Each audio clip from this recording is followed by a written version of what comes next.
গোষ্ঠী জনগণের সাথে কথা রাখেনি। সেদিন যারা লড়াই করেছিলেন, জীবন দিয়েছিলেন, আহত পঙ্গু হয়েছিলেন, তাদের সকলের প্রতি আমরা গভীর শ্রদ্ধা নিবেদন করছি। তারা জাতিকে ভুলে গিয়ে একটি পরিবার, গোষ্ঠী এবং সর্বোচ্চ একটা দলকেই তারা বাংলাদেশের মালিক এবং জমিদারে পরিণত করেছিলেন। বাকি সমস্ত মানুষকে তারা দাসত্বের শৃঙ্খলে আবদ্ধ করেছিলেন, বহুদলীয় গণতন্ত্র খতম করে দিয়েছিলেন,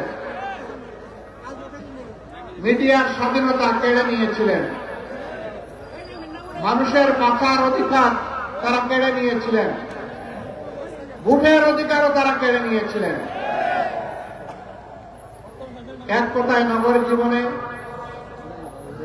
জনজীবনে মানুষ হিসেবে মানুষের যে সমস্ত মৌলিক মানবিক অধিকার আছে সবগুলা সেদিন দলিত মতিত হয়েছিল।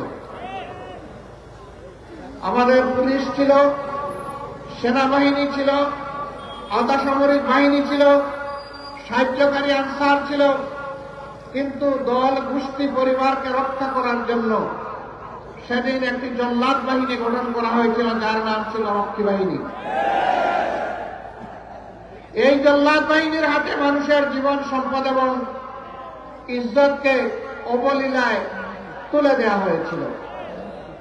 যখন যাকে ইচ্ছা তাকে খুন করা হয়েছে, এ মানুষগুলার সামান্যতম বিচার পাওয়ার কোন অধিকার সেদিন ছিল না। মা বোনদের ইজ্জত লুণ্ঠন করা হয়েছে। সংগ্রামশীল পরিবারের লোকেরা তাদের মেয়েদেরকে শিক্ষা প্রতিষ্ঠানে পাঠানো বন্ধ করে দিয়েছিল। ঘর থেকে মা বোনরা বের হতে চাইতেন না, এরকম একটা বিভীষিকাময় অবস্থা তৈরি করা হয়েছিল। মন্ত্রী, প্রধানমন্ত্রীর ছেলেরা ব্যাংক ডাকাতিতে লিপ্ত হয়েছিল। বাংলাদেশে আসার আগেই বিদেশের মাটিতে বিক্রি হয়ে গিয়েছিল। ৭৪-এর দুর্ভিক্ষে লাখো লাখো মানুষ সারা বাংলায় হাটে, মাঠে, পথে, ঘাটে তাদের লাশ পড়ে থেকেছে।